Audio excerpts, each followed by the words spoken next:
Kasdienė mana.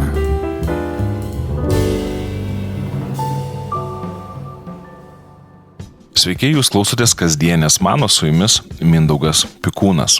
Kova dėl valdžios yra puikiai pažįstamas reiškinys, apie kurį, jei jo nepatyrėme asmeniniu kailiu, tai jau tikrai esame girdėję ar jį matę savo aplinkoje.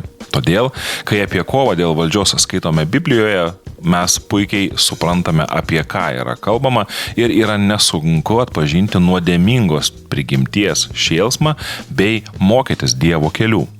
Antrojoje Samuelio knygoje yra aprašoma kiek chaotiška situacija senovės Izraelyje, kai karalius Saulius su savo sūnumis žuvo mūšyje ir visa karalystė buvo ant chaoso ribos, nes karaliaus įpėdinis nebuvo paskelbtas, o pagrindinis kandidatas į sostą, Dovydas, per laiką turėjo subūręs nemenką savo asmeninę kariuomenę. Žuvusio karaliaus Sauliaus kariuomenės vadas buvo vardu Abneras. Jis puikiai nujautė politinės nuotaikas ir nieko nelaukdamas paėmė Sauliaus sūnų Išbošetą ir nugabeno jį į Manachanaimus. Paskui jis padarė jį Gileado, Ašuriečių, Jezreelio, Efraimo, Benjamino ir viso Izraelio karaliumi. Sauliaus sūnus Išbošetas turėjo 40 metų, kai tapo Izraelio karaliumi ir karaliavo 2 metus. Bet Judo namai palaikė Dovydą. Būdamas Judo karaliumi, Dovydas iš viso Hebrone praleido 7 metus ir 6 mėnesius. Antroji Samuelio knyga, 2 skyrius, 8-11 eilutės. Situacija yra tokia, kad Judo giminė, iš kurios buvo kilęs Dovydas, palaikė savo giminaičio pretenzijas į sostą. Tačiau likusios Izraelio tautos giminės vis tik linko palaikyti buvusio karaliaus palikuonį, Sauliaus sūnų Išbošetą. Žinoma, Izraelis yra viena tauta ir kiek liūdna skaityti apie tai, jog ji negali išsirinkti vieno lyderio ir perlipti per savo gentinius interesus. Na, bet jau yra taip, kaip yra, gal tuo viskas ir baigsis. Ne. Pasakojimas tęsiasi. Biblijoje pasakojama, kad trintis tarp 2 valdovų vis augo ir šioje trintyje ypatingai išryškėja Išbošeto kariuomenės vadas Abneras ir Dovydo kariuomenės vadas Joabas. Jau kiek vėliau yra rašoma, kad per karą tarp Sauliaus namų ir Dovydo namų Abneras įsigalėjo Sauliaus namuose. Saulius buvo ten turėjęs sugulovę, Ajos dukterį vardu Ricpą. Išbošetas tarė Abnerui: "Kodėl tu ėjai pas mano tėvo sugulovę?"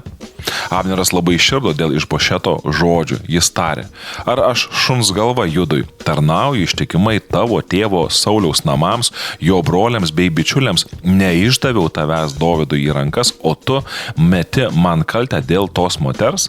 Te padaro Dievas Abnerui ir te prideda, jei neįvykdysiu Dovydui, ką viešpats yra jam prisiekęs, perkelti karalystę iš Sauliaus namų ir pastatyti Dovydo sostą Izraeliui ir Judui nuo Dano ligi Beršebos." Bijodamas Abnero, Išbošetas daugiau nieko negalėjo jam pasakyti.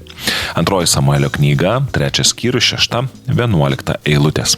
Čia yra aprašomas karaliaus ir kariuomenės vado trumpas pokalbis, kuris kažkiek primena negarbingas rūmų intrigas. Iš istorijos žinome, jog Abneras nėra abejingas Sauliaus šeimai ir galimai savo statusui tautoje. Tačiau vieną dieną karalius meta jam kaltinimą, jog jis galimai pasinaudodamas savo teisėmis sugulė su viena iš buvusio karaliaus sugulove.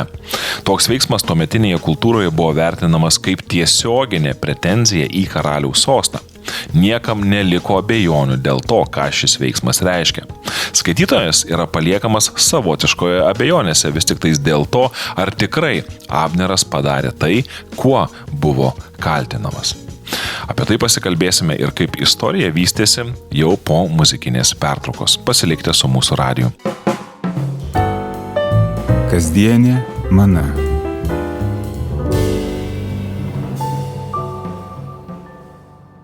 Jūs toliau klausotės kasdienės manos, kurioje mes prisimename vieną politinės suirutės atvejį senovės Izraelio karalystės istorijoje, kai monarchija buvo tik jos užuomazgoje. Pirmasis Izraelio karalius, nors ir buvo žmonių išrinktas, vis tik nepajėgė būti vadovu pagal Dievo širdį. Dievas tai matė ir, nors žaisdamas pagal žmonių taisyklės, vis tik patepė karaliumi jaunuolį vardu Dovydas. Sauliui tai akivaizdžiai nepatiko ir jis nuo tos dienos pradėjo Dovydą persekioti persekioti bei žiūrėti į jį kaip į konkurentą ir bet kokiame jo elgesyje įžvelgti bandymus nuversti karalių ir atsisėsti į jo sostą. Kad ir ką bedarė jaunasis Dovydas, kuris kartą net buvo paskirtas Sauliaus kariuomenės vadu, kad išsklaidytų tokius kaltinimus valdžios troškimu, niekas nepadėjo. Viskas baigėsi tuo, kad Dovydui reikėjo bėgti ir likusį gyvenimą slapstytis nuo paranoiškai Dovydo nekenčiančio Sauliaus, kuris vis ieškojo progos Dovydą nužudyti. Šioje kasdienėje manoje mes skaitome įvykius jau po Sauliaus mirties. Atrodo, paranoiškas karalius mirė, o su juo ir visa paranoja. Sauliaus kariuomenės vadas, bandydamas tęsti monarchijos tradicijas, į sostą pasodina Sauliaus sūnų Išbošetą. Tai, kad Išbošetas buvo pasodintas į sostą Abnero, galimai rodo Išbošeto neryžtingumą ir realios galios neturėjimą. Tačiau vis tik jis tapo valdovu savo tėvo vietoje.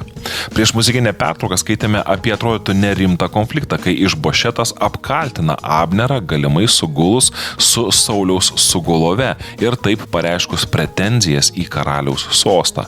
Abnerą toks pokalbis akivaizdžiai pažemina. Atrodo, kad Abnero rodymų ištikimybės Sauliaus šeimai atėjo galas, nes ir mirusio karaliaus sūnus sirgo tą pačią įtarumo ligą, kuria sirgo jo tėvas. Didžioji Sauliaus karaliavimo dalis buvo pašvesta bandymams nužudyti Dovydą, nes jam vis rodėsi, kad jis kėsinasi į jo sostą. Dabar Sauliaus jau nebėra, į kapą jis nusinešė ir visą savo ligotą paranoją. Norėtumėte. Abneras supranta, kad vos tik pajutęs sostą po savimi, Išbošetas pasikėlė, jo širdyje atgimė tėvo bruožai, galiausiai nuvedė jo tėvą, karalių Saulių, į pražūtį. Abneras nuleidžia rankas ir apsisprendžia, kad savo įtaką panaudos suvienijant visą tautą po Dovydo, o ne Išbošeto vėliavą. Galima įžvelgti Abnero elgesyje, nuoskaudą dėl neįvertinimo ar norą būti reikšmingu savo tautoje. Kadangi pats tekstas apie tai nutyli, tai ir mes per daug neaptarinėsime Abnero vidinių paskatų. Žinoma, kad Abneras buvo nuodėmingas žmogus, kaip ir kiekvienas iš mūsų, jo motyvai galėjo būti visokie. Tačiau Abneras galimai turėjęs viltį dėl Sauliaus sūnaus, ją prarado pamatęs, kad tas pats lyderystės stilius, kuriuo savo pražūčiai vadovavosi Saulius, dabar pradeda ryškėti ir jo sūnuje. Abneras nekelia rankos prieš Išbošetą. Iš viso pasakojimo nematome, jog kažką nužudyti buvo jo mintyje.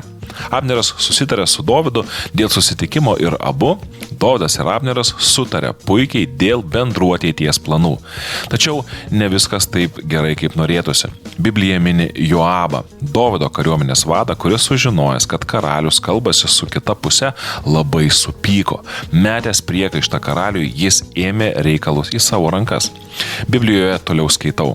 Palikęs Dovydą, Joabas išsiuntė pasiuntinius vytis Abnero ir jie parvedė jį atgal nuo Siros vandens talpyklos. Bet Dovydas apie tai nieko nežinojo. Abnerui sugrįžus į Hebroną, Joabas pasivedė jį į šalį miesto vartuose 1-2 pasikalbėti. Ten jis smeigė jam į pilvą ir taip Abneras mirė. 2 Samuelio knyga, 3 skyrius 26-27 eilutės. Pasakojimas trumpas, per daug trumpas, kad net atrodo techniškas. Tačiau visos istorijos kontekste tai labai liūdnas pasakojimas. Joabas, kad ir kokie buvo jo motyvai, nepaliko galimybės atsirasti jo draugijoje dar vieno įtakingo žmogaus. Abneras, nusigręžęs nuo ligotai saugojančio savo valdžią Išbošeto, Dovydo aplinkoje, buvo nužudytas Joabo, kuris labiau nei pats Dovydas rūpinosi savo vieta karalystėje. Kovos dėl valdžios dažniausiai yra suteptos krauju. Nežinai, kas gali tavo tyrus motyvus priimti kaip grėsmę savo įtakai ar valdžiai. Net Jėzus buvo nužudytas iš pavydo. Šiame nuodėmingame pasaulyje nesusipratimai ir nesupratimai bus iki pabaigos. Būkite drąsūs ir kantrus. Neatsakykite piktų už piktą, jei susidūrėte su atmetimu ar kovos dėl valdžios mašina jūs palaužė. Prisiminkite Jėzaus žodžius užrašytus Mato Evangelijos 5 skyriaus 10 eilutėje.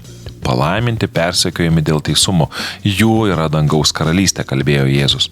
Palaiminti esate, jei šiame pasaulyje negaunate tinkamų įvertinimo. Išlikite pilni Dievo meilės ir nenusivilkite Jėzumi. Jūsų yra dangaus karalystė. Ši kasdienės manos laida yra išlaikoma jūsų laisvanoriškų aukų.